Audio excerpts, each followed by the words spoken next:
World's biggest astrology community in Tamil. Online Astro TV, வாழ்வின் வெளிச்சம். Online astro டிவியை கண்டு மகிழுங்கள். நமது பொன்னையா சுவாமிகள் ஐயா அவர்களை நம்மிடையே ஜோதிட சம்பந்தமான ஒரு சில கருத்துக்களை நம்மிடையே பகிருமாறு அன்புடன் கேட்டுக்கொள்கின்றேன்.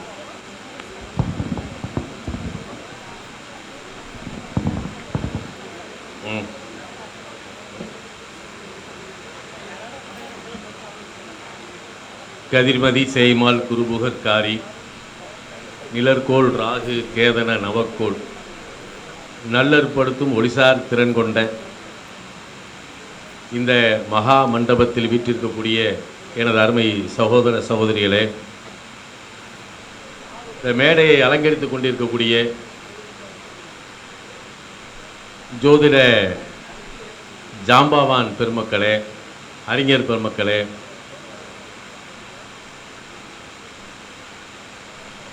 இந்த தேசிய மகளிர் ஜோதிட கூட்டமைப்பினுடைய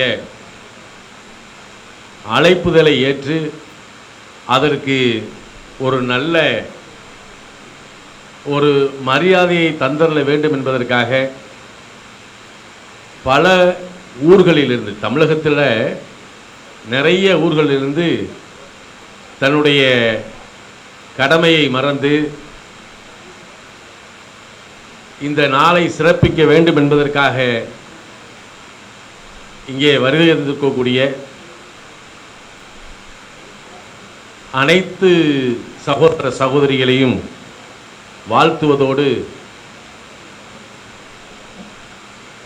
இங்கே மருதமலை குருஜி அவர்கள் அமர்ந்திருக்கின்றார்கள், நம்ம கனியர் இருக்கிறார். ஆனால் இந்த பகுதி திருச்செங்கோடு பகுதி எடுத்துக்கிட்டோம் அப்படின்னா, பள்ளிப்பாளையத்தை எடுத்துட்டாலும் சரி, எந்த ஊரை எடுத்துக்கிட்டாலும் சரி, ஜோதிடத்தை வளர்க்க வேண்டும் என்பதற்காக பாடுபடக்கூடிய பக்குவப்பட்ட சில ஆத்மாக்களும் இந்த கூட்டத்தை அலங்கரிக்க வந்திருக்கின்றார்கள். அதிலே நமது MM ஜோதிடம் மூந்தன் முரளியை இங்கே வந்திருக்கின்றார், மணிகண்டன் வந்திருக்கின்றார், திருச்சியிலிருந்து ஜானகி வந்திருக்கிறார், அவர் சக்தி சுவாமிகள் வந்திருக்கிறார் திருச்சியிலிருந்து. இவங்கெல்லாம் இந்த கூட்டத்தை சிறப்பிக்க வேண்டும் என்பதற்காக, அதை விட வேலூர்லேருந்து ஐயா பாலாயா வந்திருக்கிறார். அதனினும் மேலாக இந்த கூட்டத்தை கூட்டி ஜோதிடர்களுடைய சிறப்பை மெய்ப்பிக்க வேண்டும் என்பதற்காக மகளிருக்காக ஒரு கூட்டமைப்பை ஏற்படுத்தி சிறப்பாக நடத்தி கொண்டிருக்கக்கூடிய அருமை சகோதரி கனகாம்பாள் அவர்களுக்கும் எனது வணக்கத்தையும் வாழ்த்துக்களையும் கூறி, காலையில் இங்கே நம்ம மகளிர் கூட்டமைப்பிலிருந்து நிறைய பேர் பேசினாங்க. எல்லாருமே அவங்கவுங்க அனுபவத்துக்கு ஒரு கருத்துக்களை மிக அழகாக, அதாவது நான் பாராட்டக்கூடிய விஷயத்தில் தான் பேசுகிறேன். அவங்க பேசுகிறதெல்லாம் கொஞ்சம் ஆச்சரியமாகவே பார்த்துக்கிட்டு, ஏன்னா அவங்க பார்வை அப்படி இருந்தது. ஏன்னா ஒவ்வொருத்தரும், ஒரு அம்மாலாம் சப்த வர்க்கத்தை பற்றி பேசுது, ஒரு அம்மா ஜெம்மை பற்றி பேசுது, ஒரு அம்மா குலதெய்வத்தை பற்றி பேசுது. இதை கேட்குறதுக்கு ஒரு இனிமையாக இருந்தது. அதாவது எப்படின்னா, நாம் ஜோதிடத்தை கற்றுக்கிட்டோம் அப்படின்ற நினைப்போடே இருக்கக்கூடாது. நாம் கற்றுக்கிட்டோம் இல்லை, கற்றுக்கிட்டே இருக்கோம். ஏன்னா கிட்டத்தட்ட ஒரு 40-45 ஆண்டுகள் ஆகிவிட்டது. இன்னைக்கு இது மேலே இருக்கக்கூடிய ஒரு தீராத காதல் எது மேலே? ஜோசியத்து மேலே. இதில் பார்க்காத ஒரு விஷயம்லாம் இல்லை. இன்னைக்கெல்லாம் பார்த்தா, முதல் வருடம் போய் குருநாகராஜிட்ட படிக்கிறான், 2வது வருஷம் குருஜி ராமதேவன் அப்படின்னு ஒரு ஜோதிட வகுப்பை தொடங்குறான். இது அப்படியே இது எங்கே கொண்டு போய் சொல்றது? அதே மாதிரி நம்ம மருதமலை குருஜிட்ட உள்ளே போய் அவன் மாந்திரியத்தையோ தாந்திரியத்தையோ முழுமையெல்லாம் அவன் எடுத்துருக்கவே முடியாது. அவர்கிட்ட கொஞ்சம் தெரிஞ்சவனே வெளியே ஐ எம் சுவாமிஜி மாந்திரிகம் அப்படின்னு போட்டுறான். என்ன முழுமையாக ஒரு 3 ஆண்டுகள் கூட முடிக்காத ஒரு நிலையில் இந்த ஜோதிடத்துக்குள்ள இவங்க பண்ணுறது பெரிய அட்டுழியம். அதை விட பார்த்தா ஒருத்தன் எல்லாம் எழுதுனா, ஒருத்தன் அவனை கூப்பிட்டே திட்டேன், உங்களோட நட்சத்திரத்துக்குரிய விருட்சத்தை வந்து நீங்கள் உங்கள் வீட்டில் நட்டுக்கிட்டீங்கன்னா நல்லா இருக்கும்னா. என்னடா இப்படி சொல்கிறான் அப்படின்னு சொல்லிட்டு, அசுபதி நட்சத்திரத்தில் பிறந்தவனே உன் வீட்டுக்குள்ளே வந்து எட்டி மரத்தை நட்டுக்கொண்டுறான். அட சண்டாளா இல்ல, அதாவது எட்டி மரம். இப்போ அசுபதி நட்சத்திரத்துடைய விருட்சம் என்னன்னா எட்டி மரம். அந்த காலத்தில் இன்னைக்கு தான் இவ்வளோ பெரிய மண்டபத்தில் நம்ம உட்காந்துருக்கோம். அன்னைக்கு நம்ம வீட்டுக்கு பக்கத்தில் 4 கால் உண்டி ஒரு தேர் மாதிரி அமைச்சு அதில் தான் நம்ம கல்யாணம் பண்ணோம். அந்த காலத்தில் என்ன பிரம்மமுகூர்த்தத்தில் தாலியை கட்டுவேன், எல்லாருக்கும் ராத்திரி தாலி கட்டுவேன். பகலில் எவனுமே கல்யாணம் வச்சுக்கிட்டது இல்லை. ஒன்று காலையில் முடிச்சுட்டு வேலைக்கு போயிடுவான், இல்லை வேலையை முடிச்சுட்டு வந்து சாயங்காலம் தாலியை கட்டுவான் அந்த காலத்தில். ஆனால் இன்னைக்கு நம்ம என்ன செய்கிறோம், கல்யாணத்தெல்லாம் இப்படி ஆக்கிட்டோம். ஆனால் எல்லார் வீடுமே கூரை வீடு தான். இப்போ எங்கள் வீடெல்லாம் தட்டோடு பதிச்சது தான் ஒழிய பூரா கூரை வீடு தான். அப்போ ஒருத்தன் பிடிக்கலன்னா என்ன செய்வான் தெரியுமா, எட்டு குச்சியை பிடிங்க கூரையில் சொருகிட்டு போயிடுவான். என்ன, எட்டு குச்சியை பிடிங்கி கூரையில் சொல்லிட்டு போயிடுவான். அவன் அந்தல சிந்தலி ஆகி கஷ்டப்பட்டு நொந்து மழை பெஞ்சு ஒழுகி அப்புறம் திட்டுவேன் பக்கத்து வீட்டுக்காரன் இருந்தே, ஏன்டா கூரையை பிரித்து மேய்டா அப்படின்னு சொல்லும் போது என்ன செய்வான், எங்கிட்டாவது கடன் ஒன்று வாங்கி மாமே மச்சான்ட்ட கேட்டு தாயாதி பிள்ளைகிட்ட வந்து ஏதாவது பணத்தை வாங்கி அந்த கூரையை மேயும் போது இந்த கூரையை பூரா பிரித்து வரிச்சிலேருந்து கம்புலேருந்து எல்லாத்தையும் மாற்றி புது கூரையை வெய்வான். அதுக்கப்புறம் தான் அவன் நல்லா இருப்பான். ஏன்னா அந்த எட்டி குச்சி அதோட போயிடும் இல்லையா. இப்போ விருட்சத்துக்குள்ள மிகப்பெரிய ஒரு ரகசியம் இருக்கு, இதை பயன்படுத்த தெரியணும். ஆனால் எட்டி குச்சியை போய்க்கணும், நீங்கள் ஒன்றும் இல்லை சாமி, ஒருத்தன் அடிபட்டுறான், காயப்படுறான், நீங்கள் உங்களை ஆஸ்பத்திரிக்கு போனோன்னா வழி தெரியாமல் ஒரு விஷயத்தை கொடுக்குறாங்க. ஹோமியோபதியில் ஒரு மருந்து இருக்குது தெரியுமா, நக்ஸ்வாமிகா அப்படின்னு ஒரு மருந்து இருக்குது. அது வலியை போக்கக்கூடியது. இது எதுலேருந்து எடுக்கிறாங்க தெரியுமா, எட்டி குச்சியிலேருந்து எடுக்கிறாங்க, எட்டி விதையிலேருந்து எடுக்கிறாங்க. இந்த எட்டி விதை என்ன செய்யுது, அசுபதி நட்சத்திரம் மூளை பகுதியை குறிக்கிறது இல்லையா. அந்த நட்சத்திரத்துக்கு எத்தனை வருஷம், 7 வருஷம். இதுக்குள்ள 7 லேயர் இருக்கு. நம்ம ஆதார சக்கரத்தை எப்படி சொல்றோம், மூலாதாரம், சுவாதிஷ்டானம், மணிபூரகம், அநாகதம், விசிக்சி, ஆஞ்சான்னு சொல்லிட்டு அதுக்கு மேல என்ன இருக்கு, சகசிராரம்ன்ற ஒரு சக்கரம் இருக்கு. ரைட்டா. இந்த 7 ஆதாரத்தை எங்க இணைக்குது, சகசிரா சக்கரத்துக்கு அதிபதியே யாருன்னா அசுபதி தான். அப்ப ஆஞ்சா சக்கரத்தினுடைய தூண்டுதல் எங்க இருக்கு, கிருத்தி 1ஆம் பாதத்துக்குள்ள இருக்கு. இதுல நம்ம வந்து ஆதார சக்கரத்தை பிரிக்கிறதுல அடேங்க அப்பா டே கொஞ்சமாவது அனுசரணையா கொண்டு போகணும். எல்லாமே முதுகெலும்புக்கு மேலதான் இருக்கு. அதாவது முதுகெலும்பினுடைய கடைசி பகுதி இருக்கு பாத்தீங்களா, அதுலதான் மூலாதாரம் இருக்கு இல்லையா. முட்டி கீழே இருக்கா, இடுப்பு கீழே இருக்கா இல்லையே. அப்ப ஆதார சக்கரம் எங்க இருக்கு, மூலாதார சக்கரம். அதுதான் உத்திராட நட்சத்திரத்துடைய 1ஆம் பாதம். அதனுடைய அதிபதி யாரு, கணபதி. மூலாதாரத்தினுடைய சக்கரத்தினுடைய அதிபதி யாரு, கணபதி. இப்ப அங்க இருந்து ஏறுது, அதுக்கடுத்து துருவா எங்க வருது, சுவாதிஷ்டானத்துக்குள்ள வருது. சுவாதி நட்சத்திரம். இந்த சுவாதி நட்சத்திரத்துக்கும் அனுசத்துக்கும் ஒரு தொடர்பு உண்டு.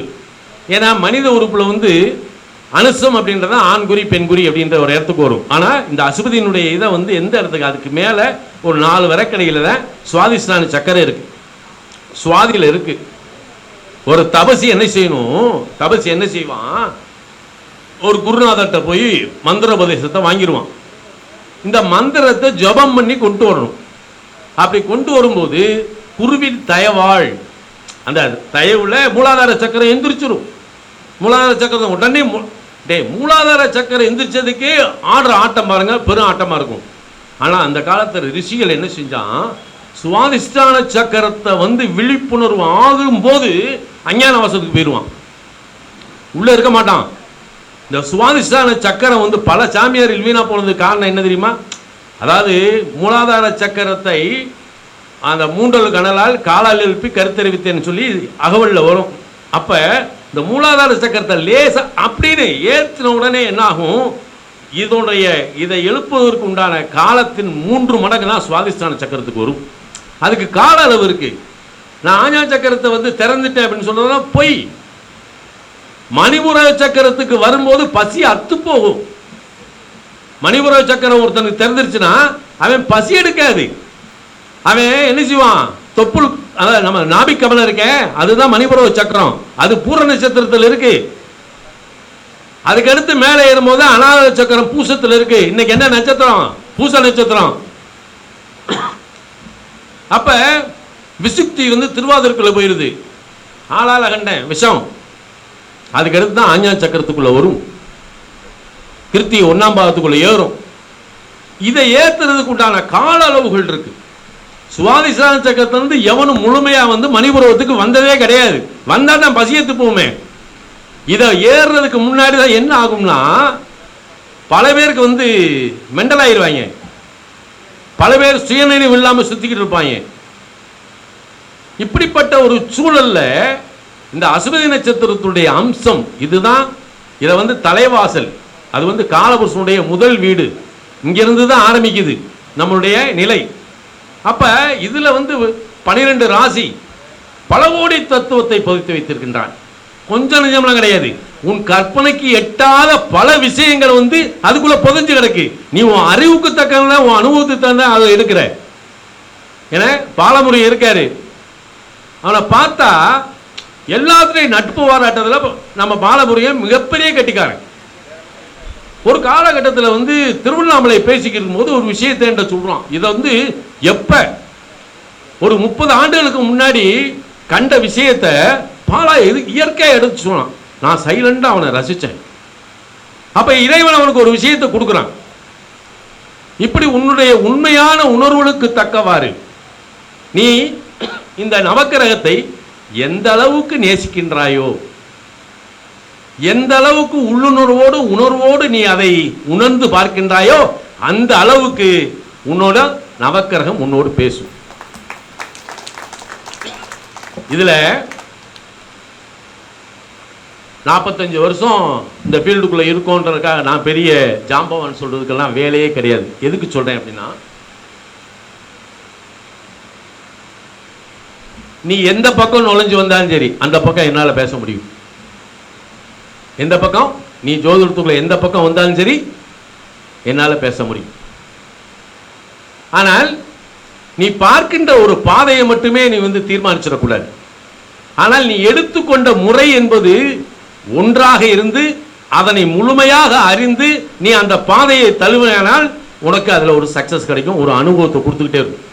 இப்ப ஜாதகம் பார்க்க வர்றாங்க, நம்ம டேபிள் போட்டு முன்னாடி உட்கார்ந்துருக்கோம், முன்னாடி உட்கார்றாங்க, நம்ம அவன் ஜாதக நோட்டை விரிக்கிறோம். நீ கணக்கு போடுற தசாபத்தி எடுத்துட்டு பேச ஆரம்பிக்கிற. இந்த பேச ஆரம்பிக்கும் போது என்ன நடக்கும் தெரியுமா? ஒரு சம்பவம். ஆத்மார்த்தமாக உனக்கு முன்னால் அமர்ந்திருக்கக்கூடிய அந்த ஆத்மா கேட்க வேண்டிய கேள்விகளை நவக்கிரகம் உன் வாயின் மூலமாக உன்னுடைய வாக்கு மூலமாக அவனுக்கு கொண்டு செலுத்துது. இதுல நீ உன் அறிவு அங்க வேலையே செய்யாது. நீ பேருக்கு தான் ஜோசியன் பேர் பட்டு. இதுல அனுபவம் எந்த இடத்துலையும் இல்லை. இப்ப மருதமலர்ஜி அவருடைய அனுபவத்துக்கு என்ன செய்வாரு? நீ இந்த மாதிரி ஒரு தெய்வத்தை இப்படி வணங்கு இல்லையா, இந்த தெய்வத்தை வணங்கு.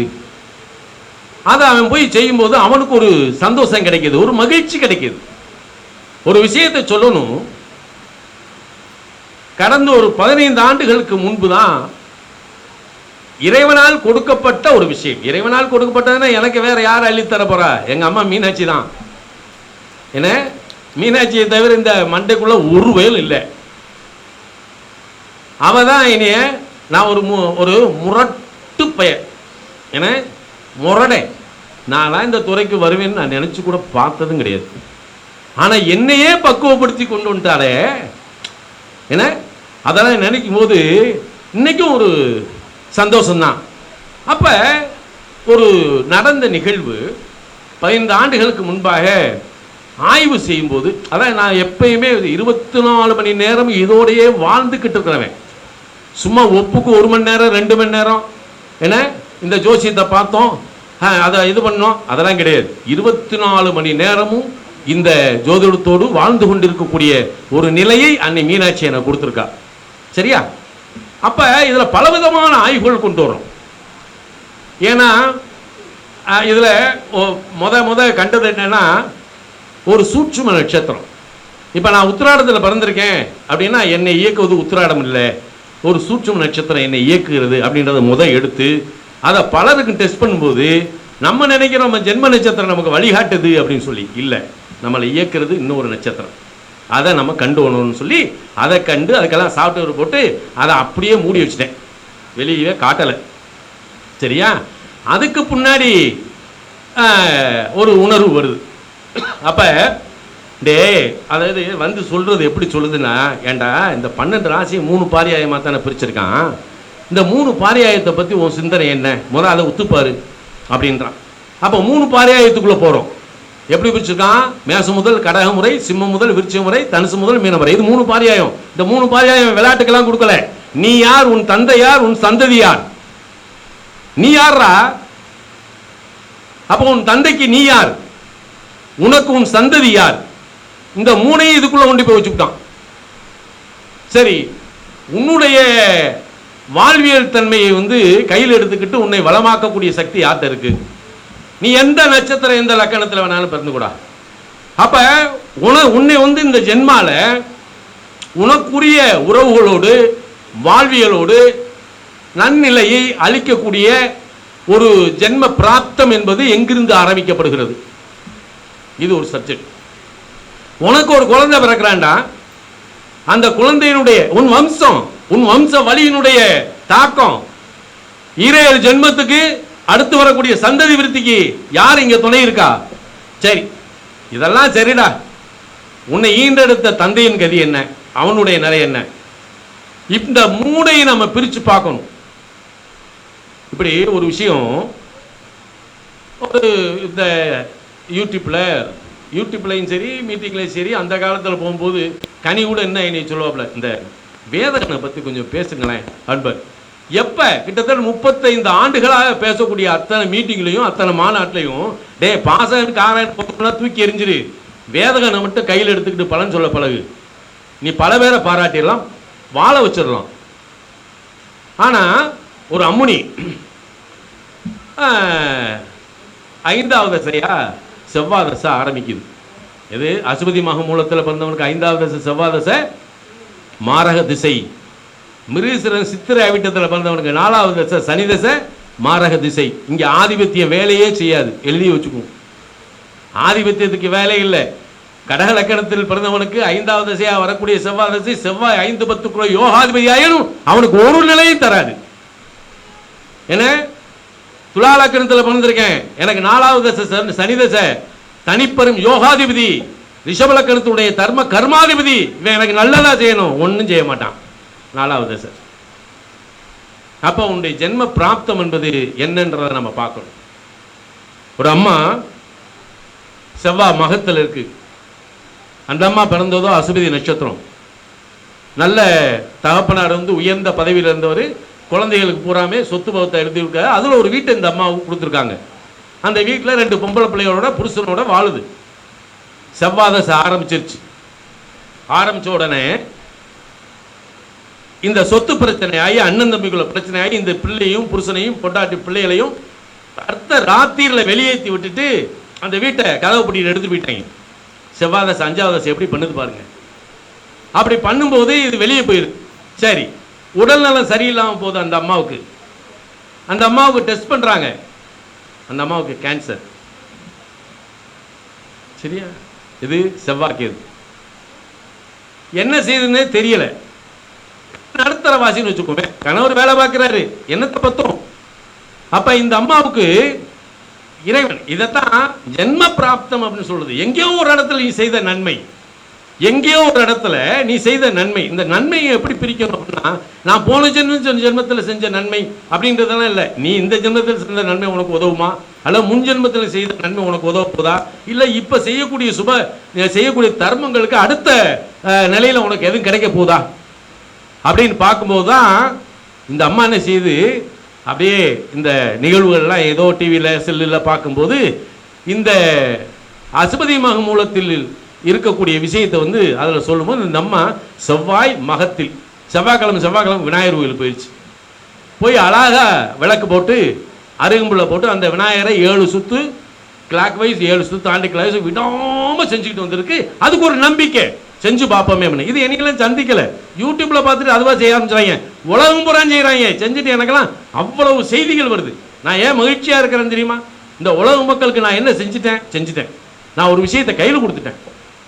அப்போ இந்த அம்மா விழாமல் வழிபடும் போது ஒரு மிராக்கிள் பாருங்க, யார் வீட்டை விட்டு வெளியேற்றினானோ அவங்களே வந்து இந்த பிள்ளைகிட்ட சொல்லி மன்னிப்பு கேட்டு அந்த பிள்ளையை திருப்பி அதே வீட்டுக்குள்ள போய் உட்கார வைக்கிறாங்க. ரைட்.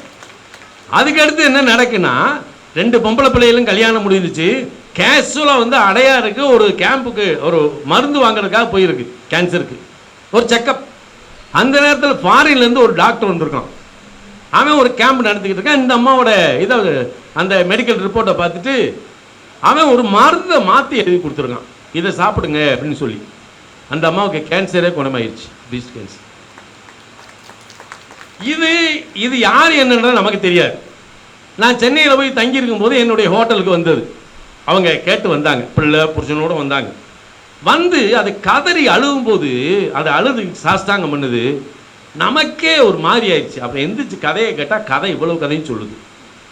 அப்போ இந்த அசுபதி மகம் மூலம் என்பது பாரியாயத்தினுடைய முதல் நட்சத்திரமாக எதுக்கு வச்சிருக்கான் அப்படின்றத நம்ம யோசிக்கணும். அவன் சும்மாலாம் வந்து நம்ம ரிஷிகள் இங்கே வருங்க, அவனோட அறிவுக்கெல்லாம் கால் நுனியில் இருக்கக்கூடிய அணுவு கூட பத்தாது, தூசிக்கு கூட பத்தாது. சரியா? நம்ம கண்டதை எடுக்கிறோம். நம்ம வாழ்க்கையில் இதுக்கு மேலே என்ன செய்ய போற? அப்ப இந்த அசுபதி மகம் மூலம் அப்படின்றத நம்ம கையில் எடுத்துக்கணும். ஏன்னா இதுல தேசிய மகளிர் ஜோதிட கூட்டமைப்பு அப்படின்ற மிகப்பெரிய பெண்களாக சேர்ந்து வடிவமைக்கக்கூடியதுல தமிழாகக்கூடிய பெரிய நாயகியா கனகாம்பா இருக்காங்க. என்ன இதுக்கு வந்து என்னடா இந்த வந்தான் தாடிக்காரன் இவனை பெரிய ஆளு, எல்லாம் ஜோசியத்தில் பெரிய ஆள் மூத்த ஆளுன்னு சொல்லி கூட்டிகிட்டு வந்தோம் அப்படின்னு நினச்சிடக்கூடாது இல்லையா? உங்களுக்கு நான் சொல்லணும். ஏன் அப்படின்னா அதோட பாலாயா சொன்னார், கவுன்சிலிங்க்கு பெண்கள் வந்து தகுதியானவர்கள். அவன் நம்ம சொல்கிறத விட நீங்கள் ஒன்று தெரியுமா, ஜோசியம் பார்த்துக்கிட்டு இருக்கும்போதே டென்ஷன் ஆகிட்டேன்னு வைங்க, பக்கத்தில் இருக்கிற பேப்பர் வெயிட்டு புத்தகம் எடுத்து நூஞ்சில் எஞ்சிருவேன். நான் ஜாதகம் பார்க்க வரேன், அவன் காசு கொடுக்குறான்னு நினைக்கிறதில்ல, இல்லை அடி வாங்குறதுக்குன்னே வருவாங்க என்கிட்ட. அதை விட புருஷனை வச்சுக்கிட்டே பொட்டாட்டி அடிச்சு விடுவேன், டொக்குன்னு எஞ்சிடுவேன். நீ எல்லாம் ஒரு ஆள். ஏன்னா தெரிஞ்சே நீ இந்த காரியத்தை பண்றீல, ஏன் பண்ற? கேட்டு செய்ய. அப்ப பெண்கள் தான் இங்க பாருங்க, மிக அழகாக சொன்னதை, மேசம் என்பது ஆண் ராசி, ரிஷபம் என்பது பெண் ராசி. எல்லாம் சொல்றான் 7ஆம் இடத்த சப்தம ஸ்தானத்துக்குள்ள தான், சப்தம ஸ்தானத்துல தான் வந்து கலஸ்தர ஸ்தானம் இருக்கு, வரக்கூடிய கணவன் மனைவி இருக்குன்றாங்க. அதெல்லாம் கிடையாது. ஒரு ஆணுடைய ஜாதகத்துல 2ஆம் இடம் நன்றாக இருந்தால்தான் அந்த வீட்டுக்கு நல்ல பெண் வர முடியும். சரியா? 7ஆம் இடம் என்பது இணைவு. 7ஆம் இடம் என்பது இணைவு, சேர்க்கை. அந்த இடத்துல போய் எனக்கு எப்படி பொண்டாட்டி வருவாடே? நான் கேட்குறேன், 3ஆம் இடமும் 12ஆம் இடமும் நல்லா இல்லை, உனக்கு கல்யாணம் எதுக்கு? 3ஆம் இடமும் 12ஆம் இடமும் நல்லா இல்லையாடா, உனக்கு எதுக்குடா கல்யாணம்? நான் கொல்ல பார்த்து எப்படித்தாங்க, ஒரு துலா லக்னம் குரு போய் மகத்தில் உட்கார்ந்துருக்காரு, ஜாதகம் பார்க்க வந்திருக்கிறாங்க, பார்த்துக்கிட்டே இருக்கேன். துலா லக்னம் அற்புதமான அர்ப்பணிப்பு குணம் கொண்ட உங்க பையன் மாதிரி ஒரு குழந்தைய பார்க்க முடியாது. ஆனால் கல்யாணம்னு ஆரம்பிச்சிங்கன்னா அவனுக்கு 1 வருஷத்துக்கு ஒரு மருத்துவ ரீதியாக மருந்து எடுத்ததுக்கு பின்னாடி கல்யாணம் பண்ணுங்கன்னு சொல்றேன். அவங்க அந்த அம்மா கையிலேருந்து ஒரு சொட்டு தண்ணீர் விழுந்து, கண்ணீர் அப்படி விழுந்துச்சு. நான் தப்பா சொல்லிட்டனோ அப்படின்னு. இல்லை, கல்யாணம் முடிஞ்சிருச்சா அப்படின்னு நான் கேட்குறேன் ஆச்சரியப்பட்டு. முடிஞ்சிருச்சு. 3ஆவது நாள் எங்க கதவை தட்டி திறக்க வச்சு, என்னம்மா அப்படின்னு கேட்டேன். என்ன பிள்ளையை பெற்றிருக்கேன்னு சொல்லிட்டு கார் எடுத்துட்டு வேகமா போயிட்டான். இங்க நம்ம என்ன பார்க்கணும், நம்ம நினைக்கிறோம் இப்ப சாதாரணமா நம்ம ஆளுகளும் ஜாதகம் பார்க்க வர்றவன் எப்படி இருக்கான் தெரியுமா? இன்னைக்கு நம்மளை பார்த்த உடனே நாளைக்கு அவன் கோடீஸ்வரன் ஆயிரும். ஒருத்தன் வந்தாங்க, அதாவது ஒருத்தர் வந்தார், பாண்டிச்சேரியிலேருந்து வந்தார். வந்தவர் ஜாதகத்தை பார்த்து பலன் சொல்லிக்கிருந்தேன். சரி, உங்கள் பணமெல்லாம் அவுட்ஸ்டாண்டிங் ஆயிடுச்சா? ஆயிடுச்சு. சிம்ம லக்கணம், குரு தசை, குரு பஞ்சம அட்டமாதிபதி, பணம் புற லாக். சரியா? சரி, இப்போ நான் என்ன செய்யணும்? இல்லை, அந்த பணமெல்லாம் வர்றதுக்கு ஒரு வழிக்கு சொல்லுவீங்கள்ல, அது நீங்கள் வந்து இதில் சொல்லியிருக்கீங்க யூடியூப்பில், அது எனக்கு கொஞ்சம் சொல்லிக் கொடுங்க அப்படின்னு. சரி, நான் குருதசனோன்னா ஒரு 16, இப்போ நம்ம தகுதிக்கு வேணால் 16 லட்சம் பெருசாக இருக்கலாம். அவன் பணக்காரன். நான் கேட்டேன் 16 கோடியான்னு கேட்டேன். இல்லை, 24 கோடி ரூபா லாக் அப்படின்னு. சரி நான் நம்ம நினைக்கிறத விட கூடுதலாகவே 8 கோடி ரூபா லாக் ஆகிரு. சரியா இதை வரணும், சரி வர வச்சுட்டா அப்படின்னு நான் கேட்டேன். இங்கே வந்து லேசாக இது பண்ணிடக்கூடாது. இப்போல்லாம் என்ன தெரியுமா, முன்னாடி பேசிக்கிட்டு இருப்பான், அதுக்காக நம்ம எல்லாத்துட்டையும் அதை பார்க்கறது இல்லை. அவன் பணக்காரன், நம்ம ஏழையை வாழ வைக்கிறதுல நம்ம இருப்போம். ஏன்னா காசு நமக்கு அள்ளி கொடுக்குறவங்கலாம் சட்டையே பண்ணுறதில்லை, அப்புறம் சொல்ல உட்கார வச்சு தான் அவனை வாழ வைக்கிறதுக்கு தான் கவுன்சிலிங் அதிகமாக கொடுங்க. இதெல்லாம் பண்ணுறா, இப்படி வந்து சரியாக வந்துடுடா. நம்ம போக்கு அப்படி இருக்குது. அவன்கிட்ட கேட்டேன் 24 கோடி ரூபா வர வச்சாச்சுன்னா எனக்கு எத்தனை % தருவ? அவன் சொன்னா, அதான் நாங்கள் ஃபீஸ் கொடுக்குறோம்ல ஜாதகம் பார்க்குறதுக்குன்னா. வா தம்பி, 3 என்றதுக்குள்ளே வெளியே போயிரு ஆஃபீஸை விட்டு. எப்படி இருக்கு பாருங்க. அப்ப இது என்ன ஆகுது, ஒவ்வொருத்தரும் இப்படித்தான் இருக்கான். நீங்க பேசும்போது உங்கள்கிட்ட பணிபட்டு செஞ்சா அவன் போயிட்டே இருப்பான். ஆனா சில இடத்துல பார்த்தோம்னா அந்த பலாபலன், இப்போ ஒரு சமீபத்தோட மணி ஒரு தகவல் கொடுத்துருந்தார்.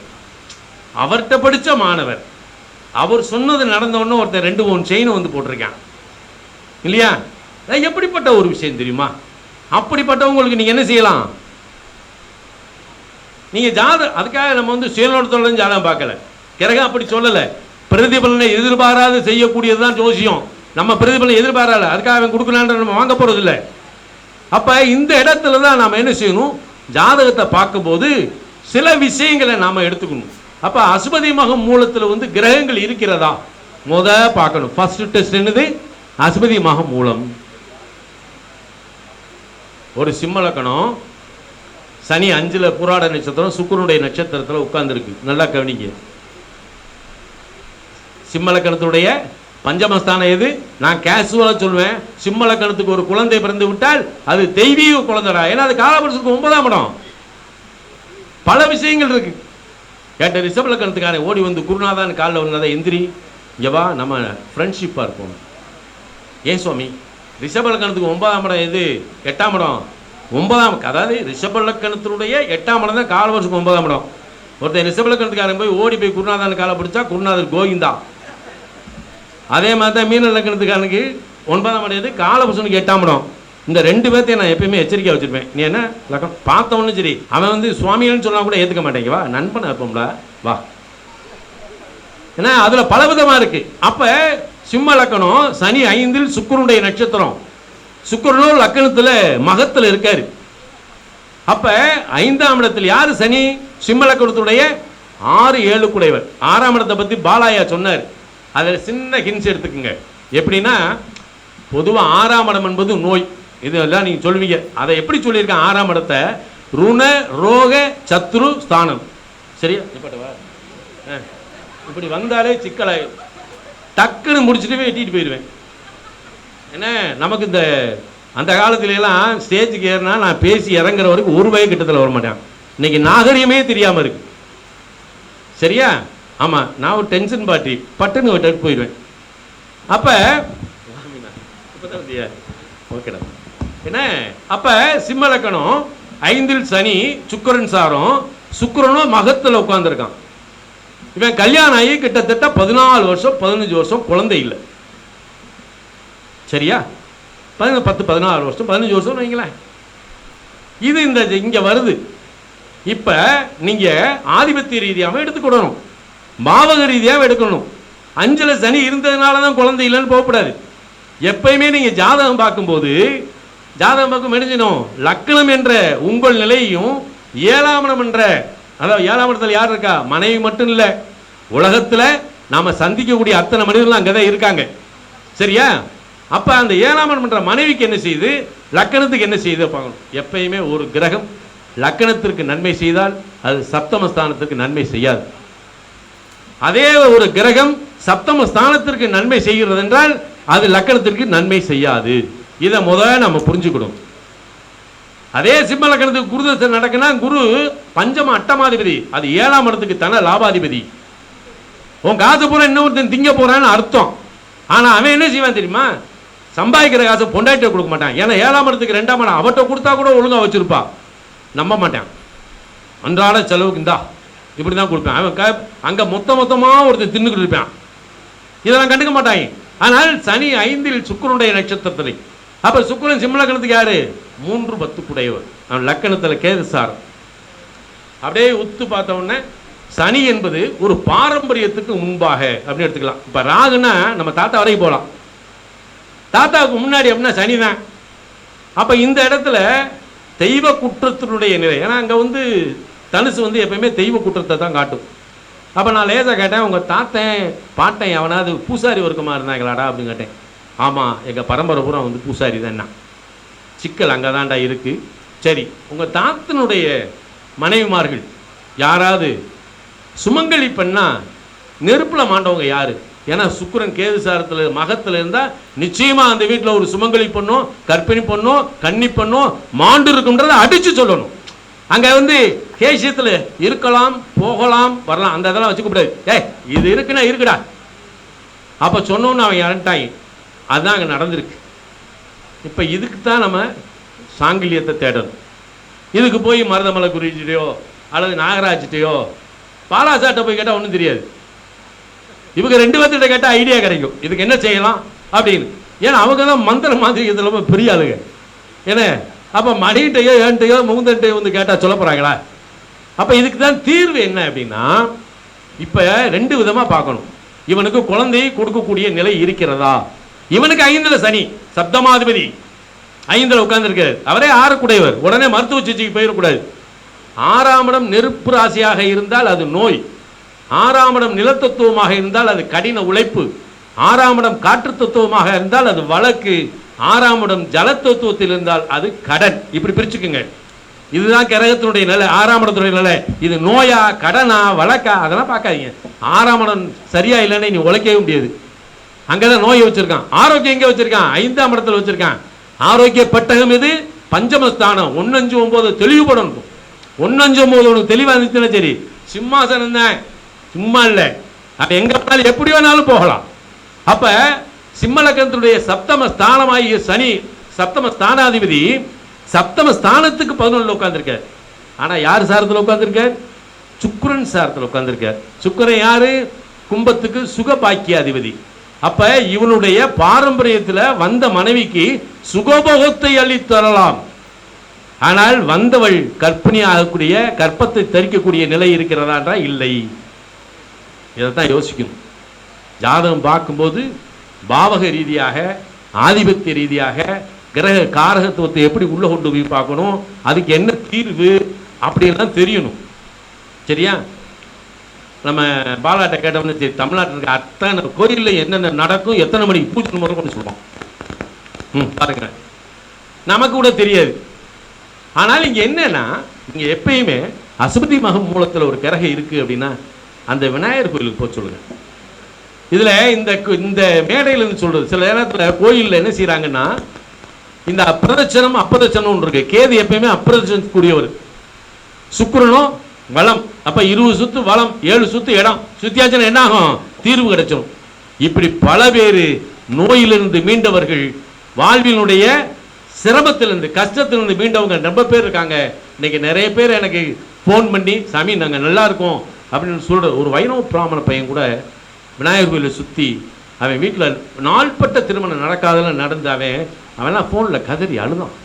ஒவ்வொருத்தருடைய வாழ்க்கையில் இவ்வளவு துயரங்கள், துன்பங்கள், சோகங்கள் நிறைய இருக்கு. அதை தீர்க்கக்கூடிய அற்புதமான சக்தி யார்கிட்ட இருக்குன்னா அது உங்ககிட்ட இருக்கு. நாம சுயநலத்தோட மட்டும் போயிடக்கூடாது. சுயநலத்துக்கு இடமே கொடுத்துடக்கூடாது. சரியா? இந்த அற்புதமான காலகட்டத்தில் உங்களோடு உரையாட எங்க மீனாட்சி அம்மா வந்திருக்கு. மீனாட்சி சொன்னோடனே இங்க மீனாட்சி வந்துடும். என்ன உரையாட வைத்த இந்த திருச்செங்கோட்டு அர்த்தநாரீஸ்வரருக்கும் அதைவிட கனகாம்பாளுக்கும் கனகாம்பாளை மனதார பாராட்டி வாழ்த்துக்களை சொல்லி அமர்கின்றேன். உங்கள் இல்லமெல்லாம் நான் வணங்க வளநாட்டு சித்தர் சாது சிதம்பர சுவாமிகள் வந்திருந்து நல்ல வளமும் நலமும் தந்தல வேண்டுமா வேண்டிக் கொள்கின்றேன். நன்றி. ஆனந்தம் ஆனந்தம்.